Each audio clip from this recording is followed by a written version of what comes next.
I'd like to welcome each and every one of you to this afternoon's agenda meeting, where we will review the action items that will be formally addressed next Tuesday evening, May 21st at 6 p.m. And we'll call upon our city manager, Mr. Bill Burrow, to review those action items. Bill? Thank you, Mayor, members of the board. Before we get into your action items, Gary Troutman, President and CEO of the Greater Chamber of Commerce and the Hot Springs Metro Partnership, is here. He'll be delivering his economic development report. Gary? Welcome. Thank you. Thank you, Bill, Mayor, and Board. Since we met last time, got quite a few things to share with you. As you wouldn't be surprised, we finished out our year in the schools, and quite a reflected in April. Gary and I were at for 11th and 12th grade at Hot Springs High, a lot of y'all's alma mater, by the way. We attended a bench dedication for Jorge Garcia at the Mahoney Building. Our chamber finished in the top 5, as recognized by AY Magazine, so we're proud of that. Been working with Chris Polycron. We're going to be pulling the Transportation Committee back together to discuss a lot of relevant material right now. We had a site visit, Sigma Supply, and I'll come back to that. I think you can guess where I'm going with Sigma Supply. We had Mountain Pine, Cole, and Gary, 9th through the 12th graders there. We met with Aaron Criswell, who's the new Neil Gladner at U.S. Stations, and recorded some workforce commercials while we were there. We had a site visit with Window Mart, just a tremendous amount of automation going on there. Les Warren and I had a meeting with Stephanie Isaacs from Office of Skills Development about funding options for workforce and AI. Cole and I alternate, mostly him, which with the broadband leaders call every other Friday. Gary and I were back at Cutter, 9th through 12th grade there. Randy Zook from the State Chamber joined us for a Progress and Outlook tour. Had a site visit with Alan Tillery Chevrolet with Chad and Charles. Appreciate the coverage we got in the Sentinel Record and the Democrat on hitting all the schools this year. As I mentioned last month, about 3,000 students in total, grades 7th through 12th. A couple faculties. We're doing a couple professional development days for local schools this summer. And, we're just trying to get in the 8th grade and do career development because that's mandatory in Arkansas. And it just kind of good word of mouth snowballed, and we wound up doing almost all the classes at all 7 schools, all the grades, I should say. Cole and I met with Ritter Communications to get an update on their build out in Hot Springs and Garland County. I'm on the Workforce Development Board, and as such got to tour the Hostess plant in Arkadelphia. Highly recommend if you get the chance, especially if you get some fresh donuts off the assembly line. Cole arranged a meeting we had with Mountain Pine and the railroads about the feasibility of bringing the railroads back out there to the former Weyerhaeuser site. Just was not cost effective. $6 million to do so, plus the normal inspections and maintaining of the flashing lights there, on 227 between here and Mountain Pine. But it was good just to know once and for all if that was going to be possible, so they can go a different direction out there now. I want to thank Carol Bales, our 2026 chair partnership. She attended 4 days on her own of Mid-South Basic Economic Development class. Brian Smith intended to do the same and made it through day 1, but he had some health concerns, sadly, with his father and was not able to complete it. Gary Jackson led several panels, one at Hot Springs High with Eric Gilson from Oaklawn, Michelle McNary from Alliance Rubber, Brian Schenkel at Express Boats for the seniors who, by the way, should be graduating just in the next couple days, and reality is, coming at them full speed, especially those that are not going to college and are looking to either join the workforce or learn a trade at National Park College. Again, I've reminded you of we get to host the State Chamber conference this summer. As being president, attended one day of Mid-South with Carol and Brian and Steve and Marilyn Trusty. Carol and I attended the State Chamber legislative reception later that night with a great turnout by legislators. Apologize for the voice. Cole and I met with a regional restaurant chain that we're looking to help bring to Hot Springs. We had our draft day, our second draft day, tremendous success, 1,400 students, 20 schools, which was 6 more. Thank you so much. Appreciate it, Lance. 6 more than we had last year, and 53 companies. Director Webb, I'll tell you what you probably already know. Amanda Porter is just a force of nature. We originally just wanted to host this thing and have Lake Hamilton, provide the backdrop, but Amanda just insists on being involved in everything, and she does a fantastic job. While they were in town for that and our academic excellence, Randy Zook and I had lunch with Weyerhaeuser at Sex from Washington State and Charlotte. And speaking of the banquet, we celebrated our top 5% in Garland County, 57 students in all, and we were thrilled. Stacy Wally at Weyerhaeuser's wife works for Jacob Oliva, our Secretary of Education, so he was our special guest speaker that night. Want to congratulate Bill and Judge Mahoney for putting together the Garland County Veterans Memorial Fundraiser at First Baptist. Excellent event. We got to attend.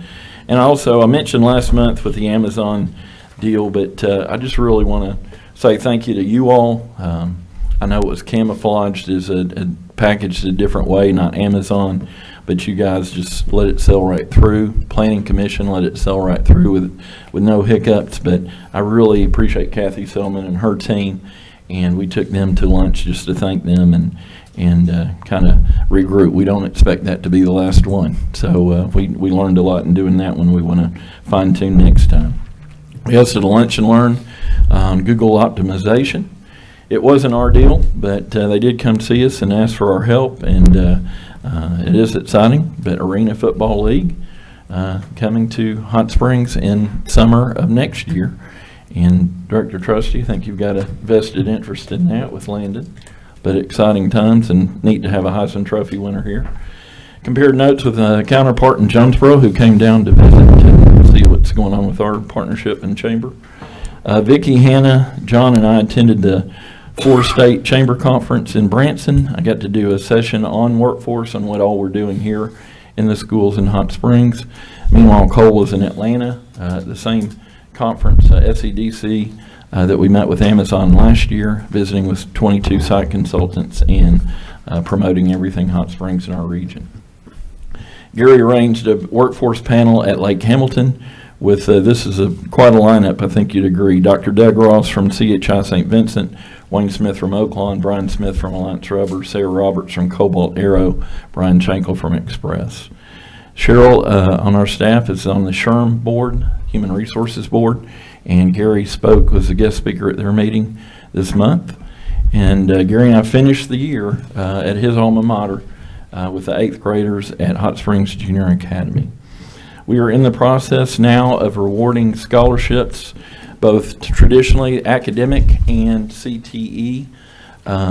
We've hit 5 of the 7 schools. We're trying to match alma maters with people on our staff. We only lack Mountain Pine and Jessieville, which we will hit this week on Thursday and Friday. I had a dinner with Matt Dinnerman before he left to go to Monmouth Park, the track announcer who's done wonderful this year.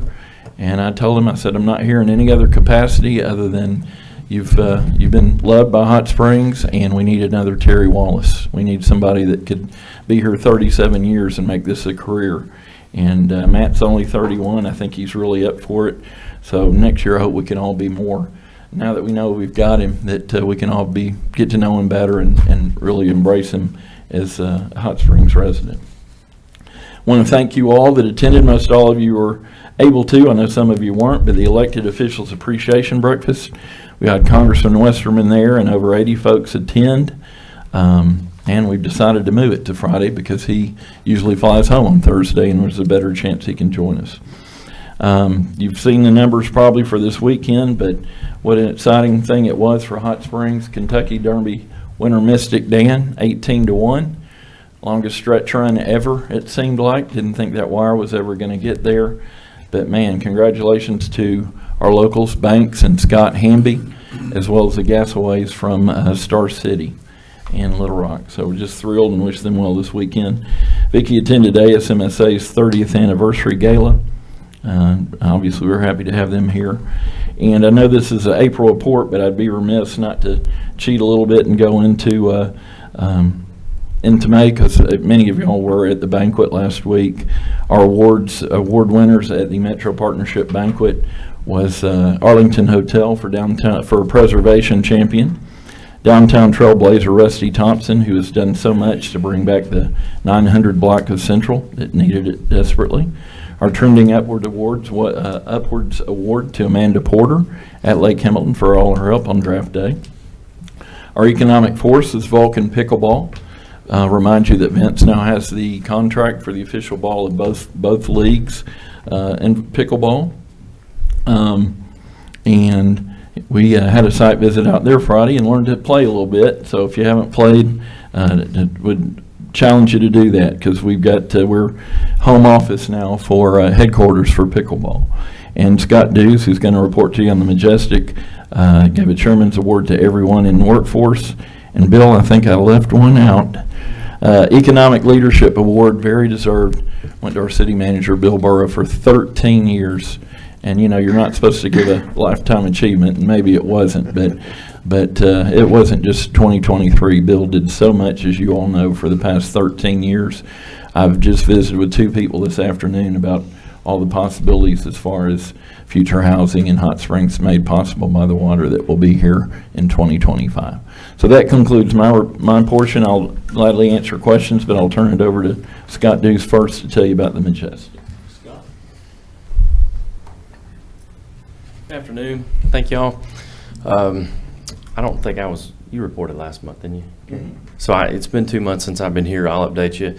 So the group that we've told you about that visited in November, that we hosted in person, sent some information in the first quarter. They reached back out, requested additional information from Steve, hospitality, tax information, things like that. It had been a couple of months since we'd heard from him. We were, a little concerned and wanted to press him. They reached out to us and just said that there had been some management changes, specifically within the hospitality division of their organization, that had slowed them down. They were working through those, but they are still interested. That was encouraging to us. And then in the last month, I think it was April 16th or 17th, Cole got an email from an individual with an out-of-state developer. They had been in town for the eclipse, and I don't know if saw the sign or how they became aware of the opportunity, but emailed Cole. Cole passed that along to me. I had about a half-hour conversation with this group, or this individual that represents this group, mid-April. Very good conversation, just sharing some initial information about the opportunity and the site, kind of where our committee had landed with community stakeholders, that vision that I shared last week. They had the same vision. This individual's a mountain biker, has ties to Hot Springs, has family here, and so was really passionate about the site. Said he was interested. I told him that we were talking to somebody else, but not exclusively, and he said, well, I hope we're not too far behind because I want to do something. So we sent information to him. I sent that marketing package. I think you've all seen it. We sent that to him the next morning. He promised to follow up the next week, reached back out, requested the same information, hospitality, tax, visitor count, things like that. Cole has that ready to go, sent that to him, and expressed a desire to work with us. He said he had put a team together within his organization and hoped to report back to us. So we were really encouraged by that. That's all happened in the last 2 weeks, really, kind of the continued communication from them. So now there are 2 groups that both have track records of successful development, and we've vetted the first one a lot more, just spent more time with them and feel confident in their ability to do the project, working to learn more about this one, but do expect to get a site visit booked, hopefully before our next report to you in June, would be to get this next group here to Hot Springs, show them the site, meet Bill, Steve, and kind of do the same thing that we did with this first one. So our group is more excited and optimistic now than ever. We've said, big deals take time, but we're committed to it. Our committee, myself, Todd, Vince, Brian Smith, Les Warren, and Gary and Cole, outside of our jobs, I think we can say that it's easily the number one community-related project, or the number one thing for all of us outside of our work. So we're excited about it. I'd be happy to answer any Majestic-related questions or give it back to Gary for partnership specific. Any questions of Scott? Director Webb? Thank you, Mayor. Scott, thanks for the report. I did spend some time looking over what was shared with us by Mr. Gary. On the Majestic, you just mentioned that there are 2 groups, and as far as like the development process for progress goes, do y'all have any stages that you have as far as your marketing approach with these groups or entities or individuals? And if you do, where might you say you are with these 2 groups? Obviously, this last one that you just mentioned, they're new, they're happening as a result of the solar eclipse, so I would presume that they're, in the first stage or second stage if they're requesting those types of reports such as hospitality and tax records and so forth. But on that first group, where are you, on your stages with this group since November and Yeah, I wouldn't say we have defined stages. It's still early with the first one too. They've been here once. We hope to get them back, but again, there've been some things that deaths in their organization, management turnover that has really slowed them down. We expected honestly to be a little further along with that one than we are, but I think that's why. And so I expect that one to start moving along. But this one that developed in the last couple of weeks, they've he expressed kind of concern that he was maybe behind the 8 ball a little bit with that first one because we had already started talking to somebody. So I expect that one to move a little quicker. Again, they have ties to Hot Springs, and he expressed, I think he'll be here Memorial Day, so I'm going to try to get in front of him then and schedule a site visit with his team, do the same thing that we did. So no, we haven't really defined stages, but what you all requested when we took over November 22 was a rate and rank system. Much like you guys did when you put out the RFP, a point system, and we've got that. We've not yet gotten a proposal, but I expect that we will have them. And so our plan is to hopefully get these two, and rate and rank them and present you the best one. So, are you measuring how far you are along with these groups too, based upon the time that you spend, or how deep into the development project that they're forecasting could take place at the Majestic? Well, we've got timelines of when we started. This last one's been the first group was 6 months. We got them here in November. This last one's just been a month. And so really, I think I said this last time, Vince used the term pleasantly persistent. So this is, our committee, the Majestic Site Committee, that's our only project. And we understand that both these groups have portfolios of existing projects. And so this is one project for them. This is our only one. This is all we're focused on. So we don't want to be a pest. Mm-hmm. We're trying to be pleasantly persistent, as Vince said. So we don't want to push them at this point, especially not the second one, because that one is moving well. We've had good communication, but I do expect to get the first one back to the table pretty soon. If it goes a year with that first one, we'll probably tell them it's time to do something or move on. But we don't feel like with the changes they've had within their organization, we don't feel like we're at a point yet to push them. I don't feel like they've drawn us on too long.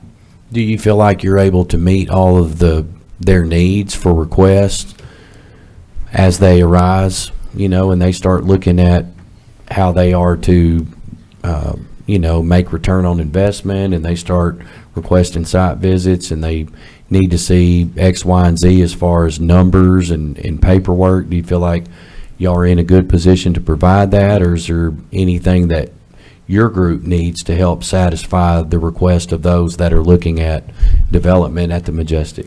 No, I think we do. The first group that reached out and asked this information, we were able to introduce them to Bill when he met, and then also Steve Arison and Bill Solider took him on a tour in Northwoods and took him up to In the Trees and really showed them, what our, what kind of outdoor offerings we have there.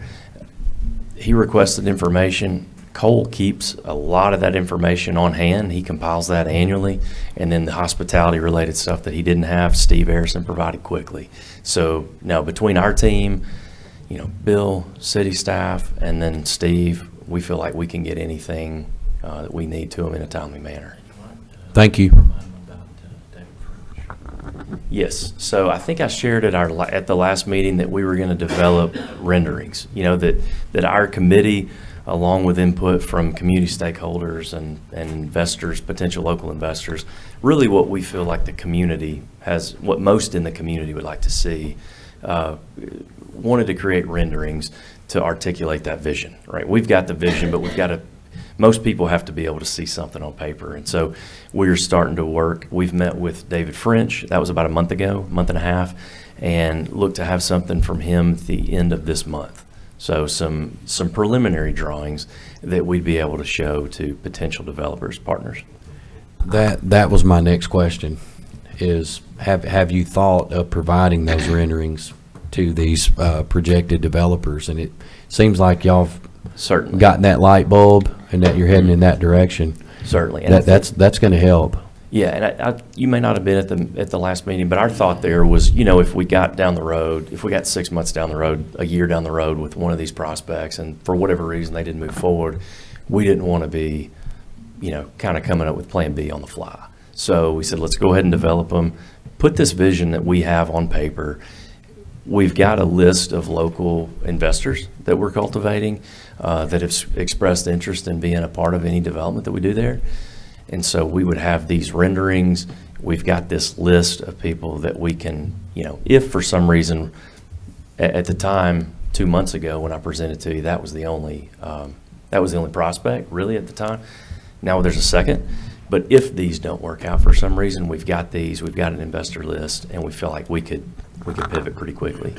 Do you have any preliminary vision of what these renderings or drawings might look like? And could you share those with the board here? And if and when they are designed, could the board have a copy of that, please? Certainly.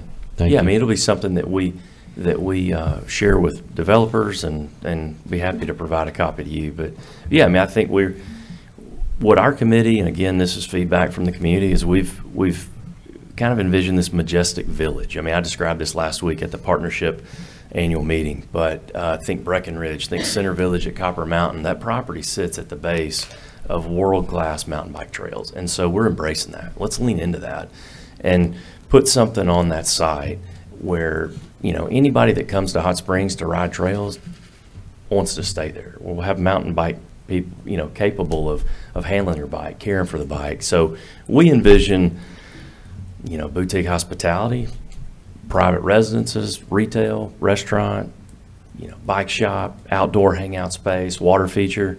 This is all our vision at the time. We'd be happy to give you a copy of the renderings when we have them. Thank you. Are you looking at lodging too?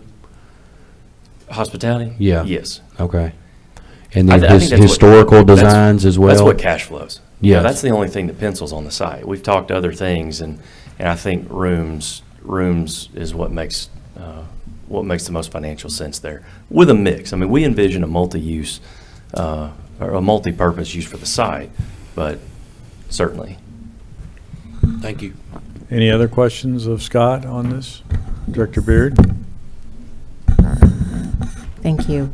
Can you you just said a majestic village like Breckenridge Village. Can you just repeat again what you said that you wanted to see there?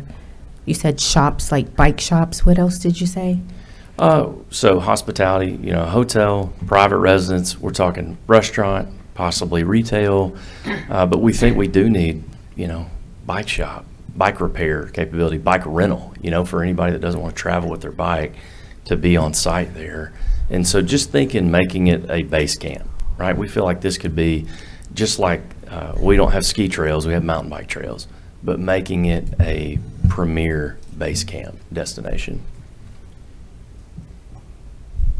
Any additional questions of Scott? Thank you.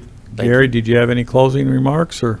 No, sir. Any questions of Gary? Director Garcia? Thank you, Mayor. I had a few questions I wanted to follow up on, and a good report from the Majestic, and as was reported, a lot looks at the hospitality and restaurants, which is going to require the employees for those needed positions. And from small businesses that I'm hearing from in hospitality, they are always needing help. You know, they've got their signs up, help wanted, and they're trying to get people. In the area of workforce development, I know we have a culinary school at National Park. Is there any other certification or development for the hospitality needs in the community? This being a tourism town, we need a lot of employees in the workforce for these businesses. Is there any more cultivation there and with any of the schools? Well, I believe there's a hotel management program, Director Garcia, but Gary may want to come up to speak.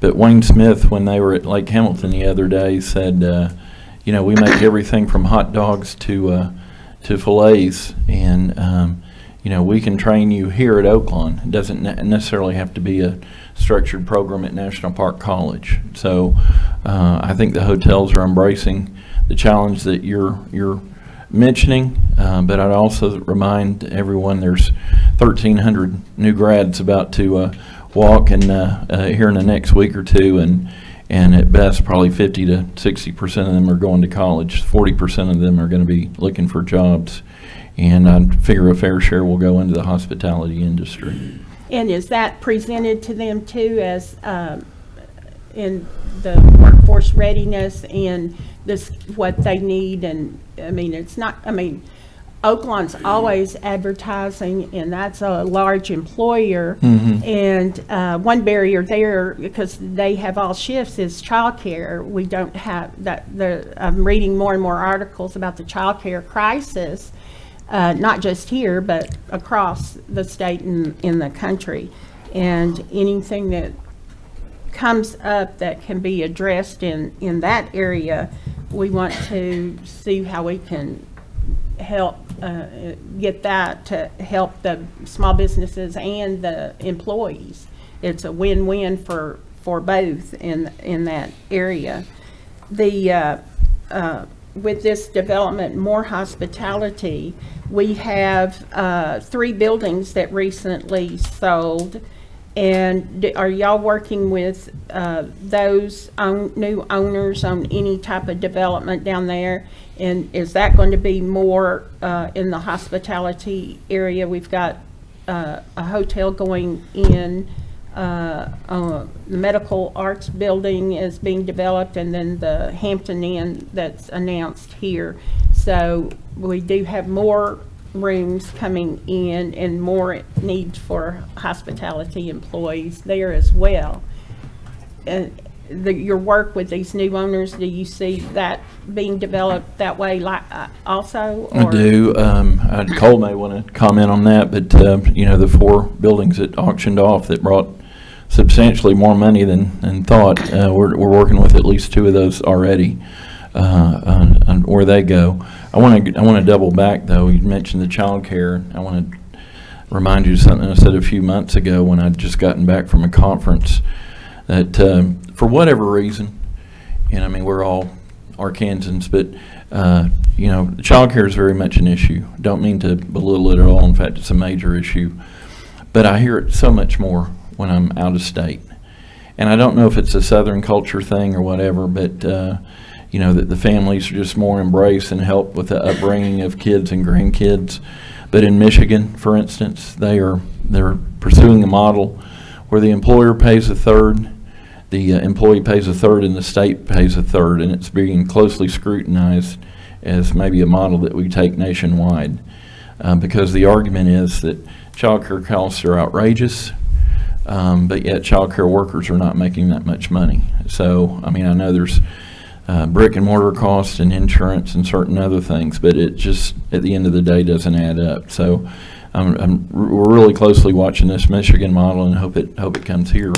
But not at all. I totally agree with what you're saying, but we go somewhere and we're talking about workforce and workforce housing. Well, they're talking about childcare as much as they are the other two. So it is a big problem. Gary, did you want to address it? I did want to say something about the workforce in the schools. Gary and I will be meeting with the 7 Garland County superintendents, and we know that tourism is a major impact for this area, and we're trying to align the pathways that they have that currently create opportunities for students leaving after and starting their career after 12th grade through the school systems, and realign to what we need here in building our own pipeline, because they're probably not coming in from anywhere else. And so when we do that audit, we're going to line it up with what our industry needs here in Hot Springs.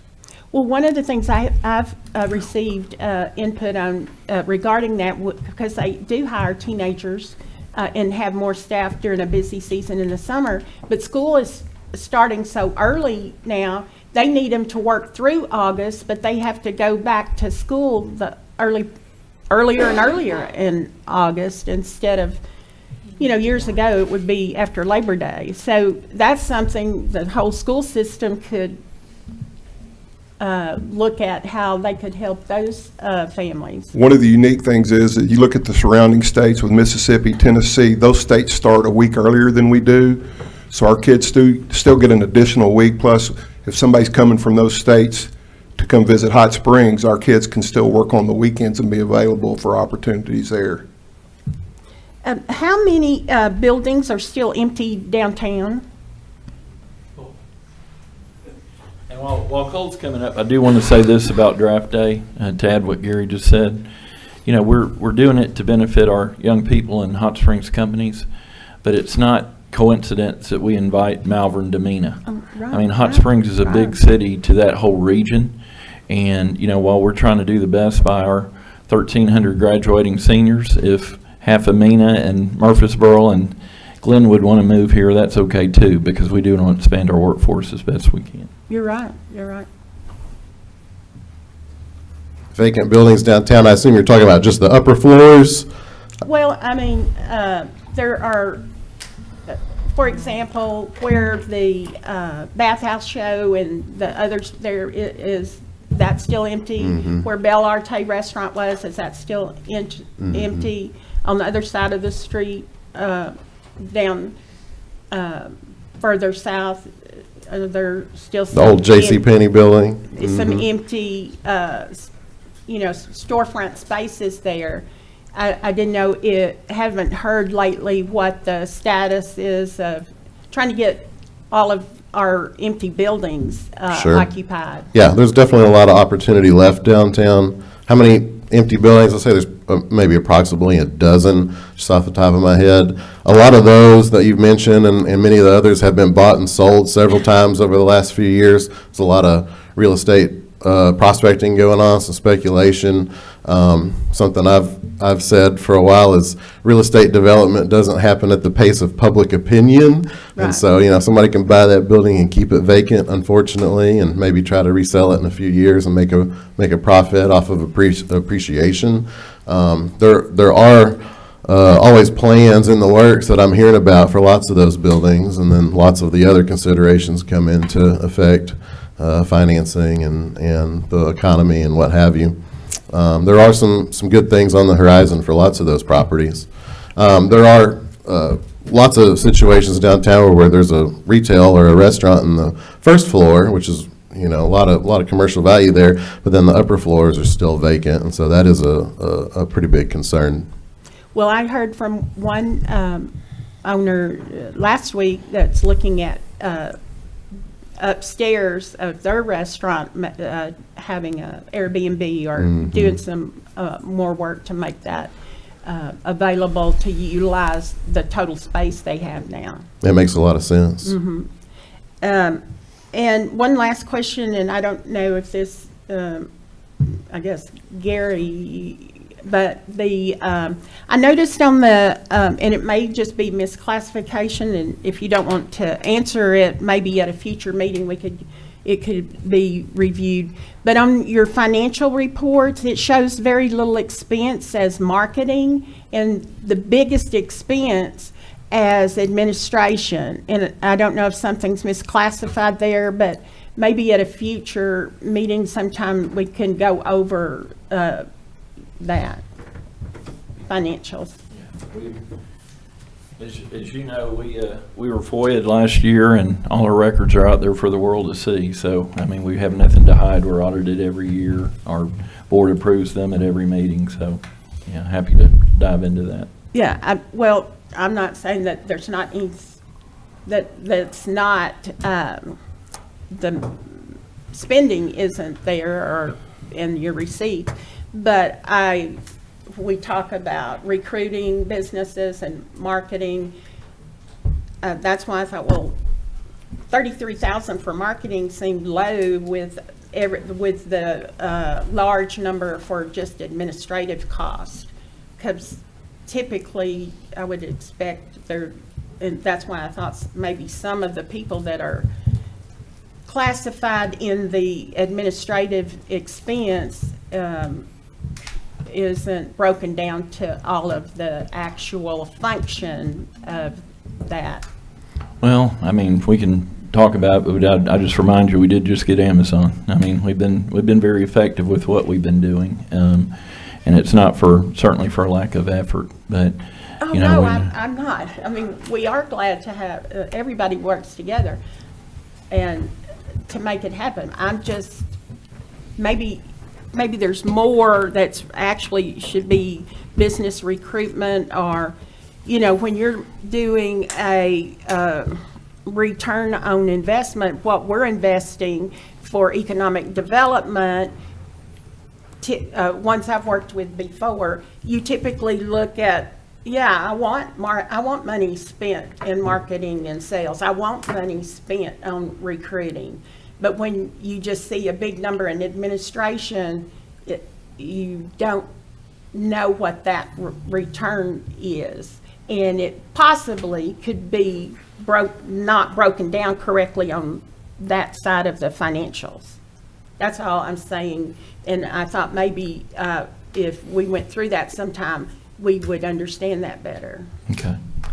Well, I'd be glad to have Cheryl visit with you one-on-one, because I know you look at it at a different perspective, being an accountant.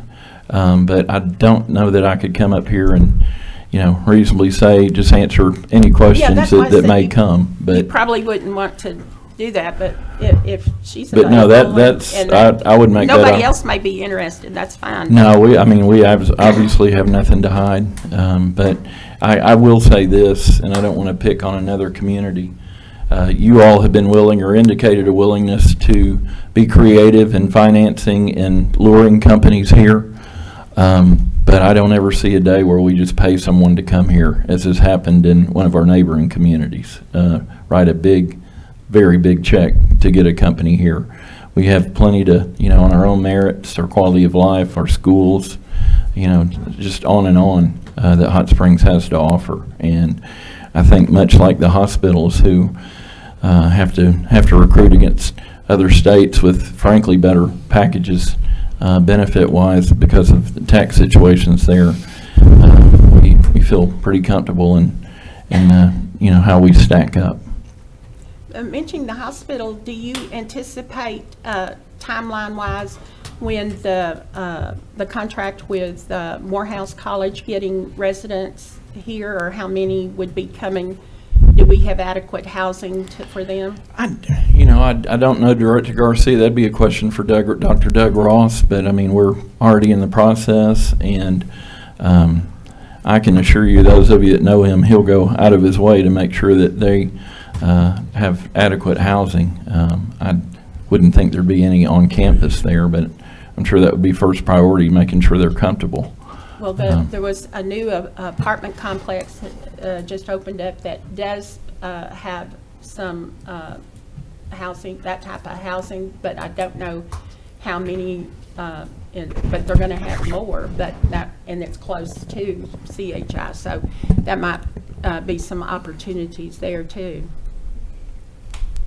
Hopefully they have joined the chamber too. Well, thank you very much, Gary. Thank you. Thank you. Gary, Appreciate you. All of Gary you. and Cole, thank you And all. Scott. Thank you all. At At this time, we'll move into those action items that will be formally addressed a week from today.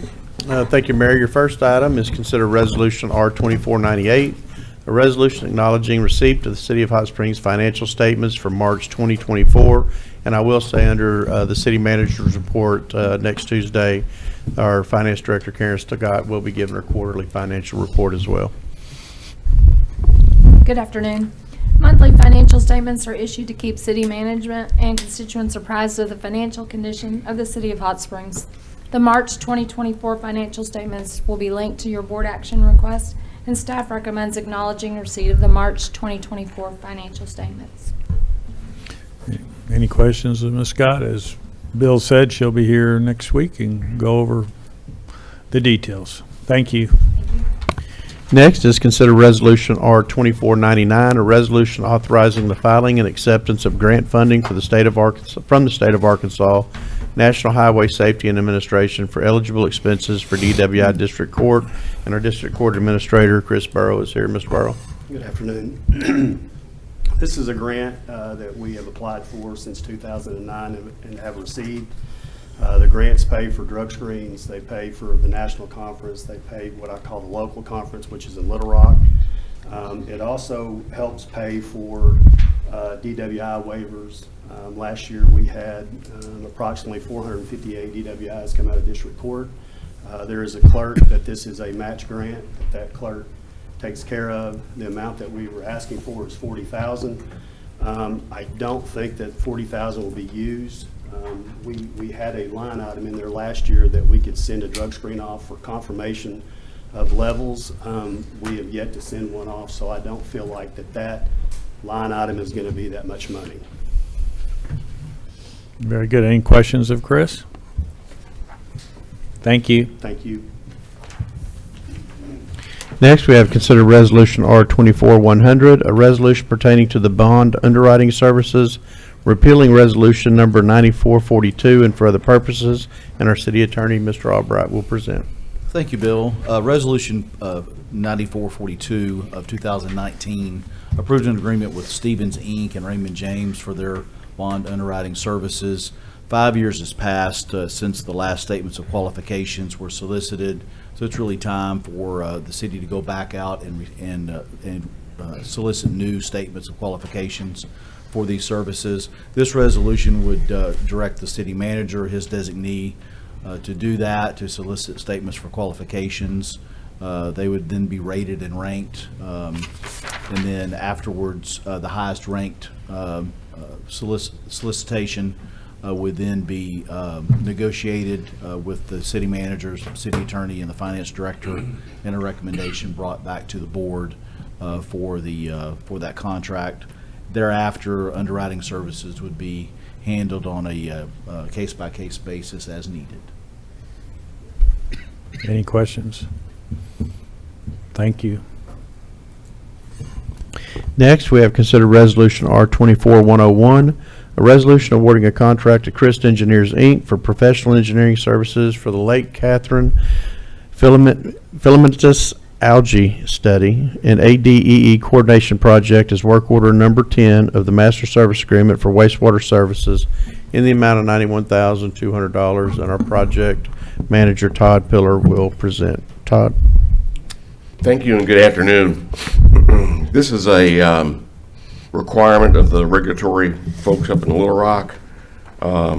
It's a study of the Lake Catherine Basin, not only for algae, but from now until end of November, they'll be tested for pH, dissolved oxygen, conductivity, temperature, total nitrogen, total phosphorus, and a Secchi depth.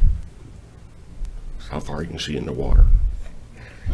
And we have to do this through November this year, and the report is due to the regulatory people by December 15th of this year. And it is a part of our water bond project, and it is an amount of $91,200. Just one correction, it's part of our wastewater bond project. I'm sorry, yeah, wastewater. And how many collection points are there? 8. It's, in your packet, you'll see the map of the 8 locations. Okay. Director Garcia? Thank you, Mayor. Is this something new this year, or was this already planned and included in the budgeting process? No, it wasn't part of the budgeting process. But well, I call them ADEQ, but it's ADEE, really. But they requested us to do this testing just to yeah. Okay. Yep. We only have to do it through November and then provide them a report in December. Thank you. Director Webb? Yeah, thank you, Mayor. Todd, is Christ Engineers the only company who can do this kind of testing? Or would there be any company who could do it for maybe not as much as $91,200?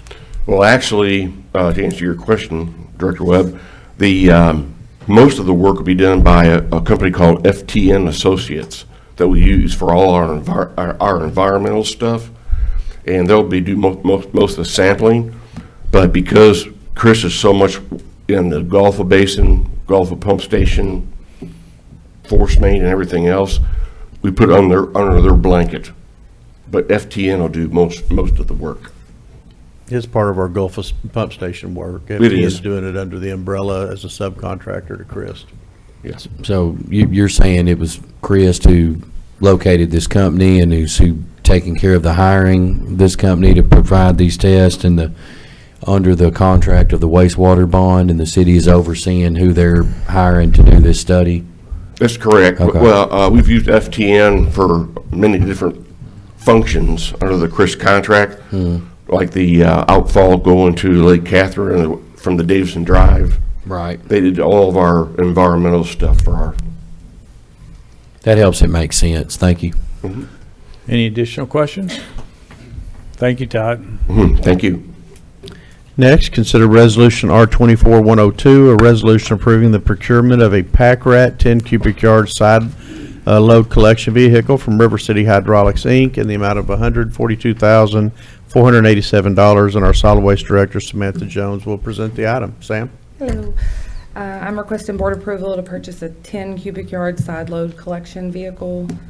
Purchasing put this vehicle out to bid in accordance with Ordinance 6148. We received one bid from River City Hydraulics in the amount of $142,487. Staff has reviewed the response and confirmed it was responsive to the request for bids. A notice of intent to award was published and no protests have been received. Staff recommends approval of the purchase. The purchase price of $142,487 is below the amount included in the 2024 solid waste budget. This vehicle will replace Unit 9396, which is 10 years old, and it will primarily be used in our knockout litter program, but it can also be utilized to service the downtown area as well. Any questions of Sam? Thank you. Thank you.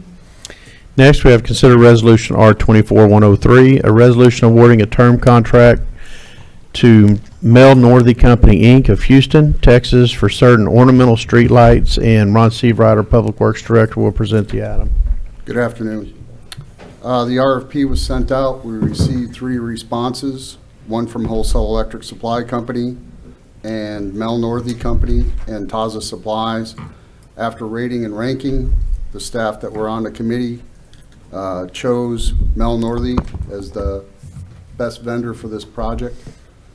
These are the ornamental lights that we use on our Malvern Avenue projects, also on Park. And it'll be a term contract that can be renewed for 4 renewals.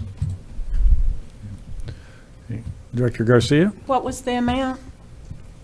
It varies from year to year. A lot of these are CBDG projects. This year, we're looking at spending right around $70,000, which is estimated, and they give us the best price per pole. And they're the same vendor that supplied the other ones. Thank you. We'll stay within budgetary constraints. Any additional questions, Director Beard? Thank you, Mayor. Are these the same lights that keep getting knocked down in the median in front of the police station? Unfortunately, yes.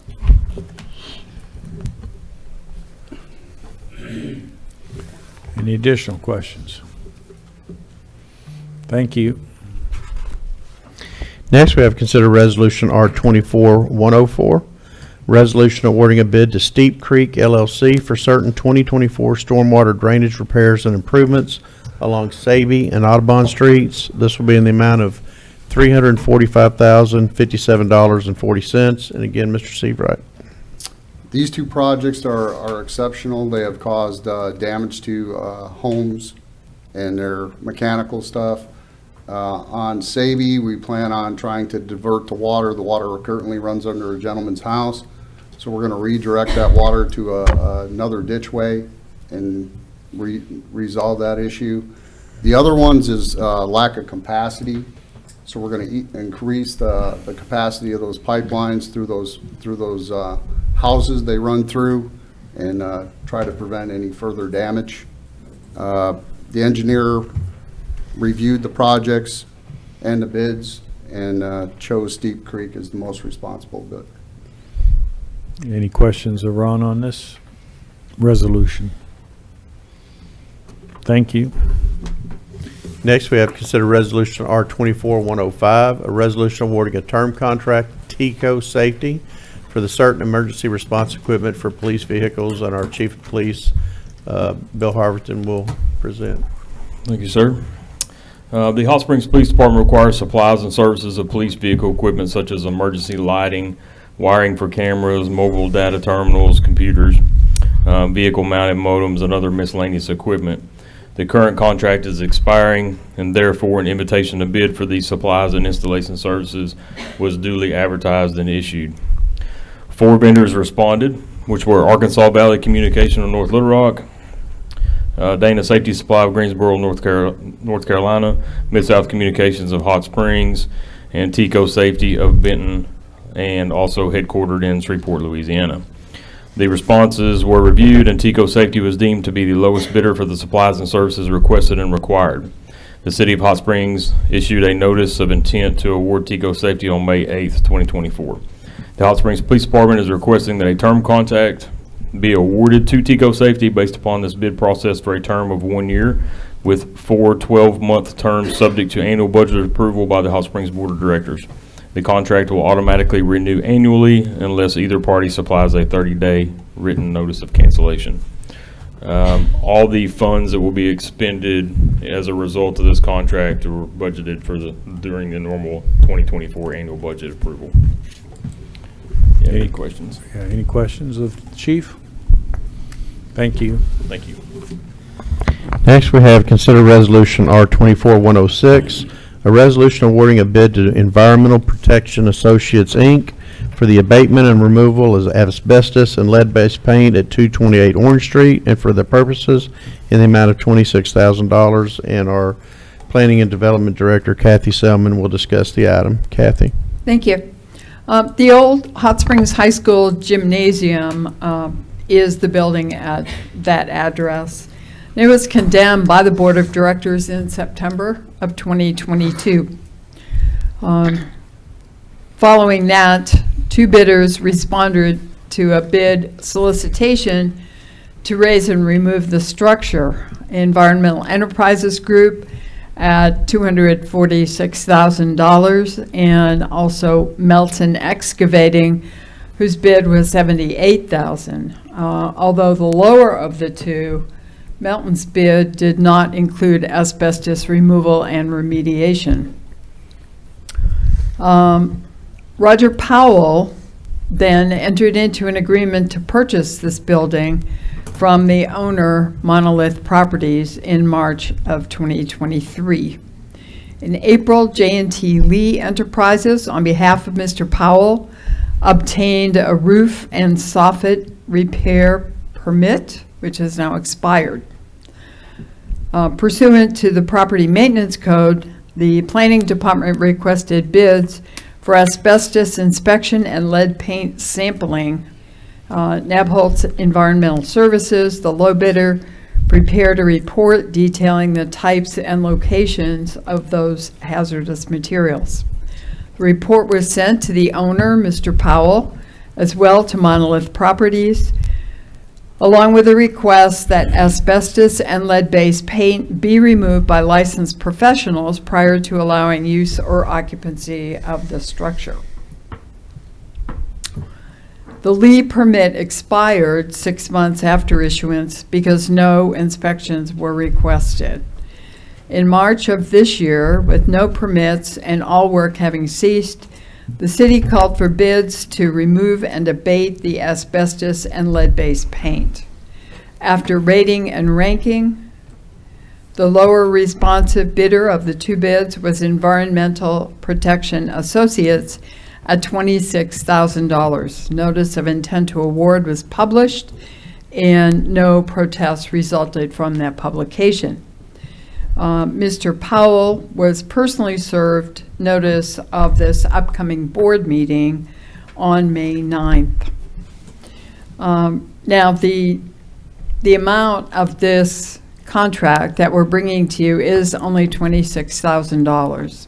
However, given the $78,000 bid, which is still out there for raising and removing the structure, adding everything together, the aggregate cost to remove the building after hazardous material remediation will exceed $100,000. So we are bringing this contract to you to make you aware, first of all, of the progress in this situation, and for your awareness of the costs that we are seeing in getting to the point of raising and removing this structure. So what is before you tonight is the contract for $26,000 to abate the asbestos and lead-based paint.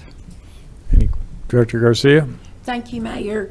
Did I understand that Mr. Powell purchased this property after the city condemned it?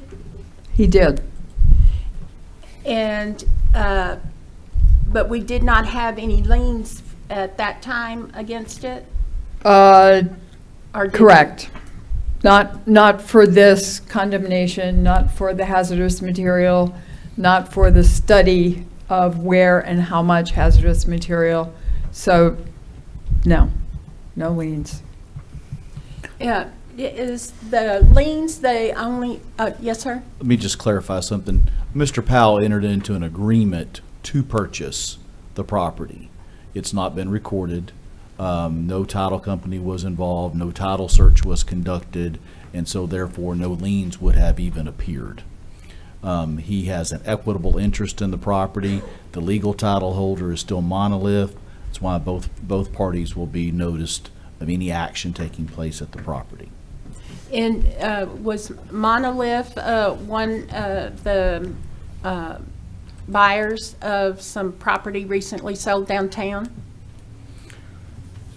I'm not privy to that. I understand that there was some bidding at an auction. So do we have any recourse to garnish or go after the monies for these expenses? Yes, so this expense, if the board approves it, this resolution actually directs the city clerk to file a lien for this amount, the $2,300 that was spent for the study, as well as the $26,000 to do the abatement itself. And then if there's an additional 78, as she said, there'd be well over 100,000. So can you seek that assets to from the owners instead of just with liens filing? We would have the ability to do a foreclosure on the property at 228 Orange Street for the amount of our liens. Thank you. Yes, ma'am. Any additional questions? Kathy, will that 78 come back to the board if this is approved? Absolutely. Yes, we have not taken that to the Okay, board. thank you. Anything further? Thank you. Next is, under your new business, you have two items. Consider Resolution R-24-107, a resolution declaring a certain structure located at 621 Illinois Street a nuisance and condemning same pursuant to the Title 17 of the Hot Springs Code. And our Chief Building Officer, Mike Scott, is going to discuss the item. Mike? Thank you very much. The City of Hot Springs proposes condemnation for the purpose of demolition and clearing a vacant duplex structure at 621 Illinois. Several housing and vacant structure notices have been issued to the owner since 2014. Mrs. Linginger has left Hot Springs, and we have no success in contacting her regarding the property. Following a limited title search on the property, an attorney ad litem was retained on January 6, 2024, in order to attempt to locate and notify any and all parties with the ownership interested in the subject property. A warning order of condemnation and removal proceedings was published twice in the Sentinel Record and sent via certified mail to all known interested parties.